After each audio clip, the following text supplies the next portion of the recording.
Hey, it's Dr. Dale with 5 signs that you are pushing people away because you are ashamed of what you're going through. I think we've all probably experienced that where you have something going on in your life, and so you're kind of ashamed of that thing, and so you start pushing your friends and your family away so that nobody will find out. But that only hurts you in the long run. Here's 5 signs that you may be doing that. Number one, you're constantly putting on a smile or kind of putting on a show for everyone around you, but when you go home, you're secretly hurting and crying and suffering.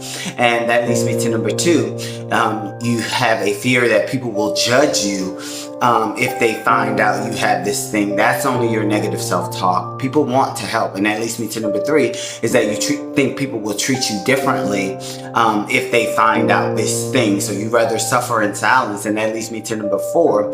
You're so anxious all the time because you think people are trying to find out your secret, and you're hiding your secret. That's going to eventually catch up with you physically and mentally. And that leads me to number five. You're just so proud that you won't allow yourself to get the help you need, and that you'd rather just suffer in silence. If this is you, we all struggle with something, and there's no need to be ashamed. There's no need to feel like you have to put on airs for anybody. If you have to put on airs for people, they're probably not the best people for you, and they're probably not a good support system. And if you are struggling, I always say, please seek a therapist so they can help you maneuver through whatever that problem is, the shame, the guilt that you're feeling, and so you won't have to suffer in silence. And that's my tip. Have a blessed rest of the week. All right, bye.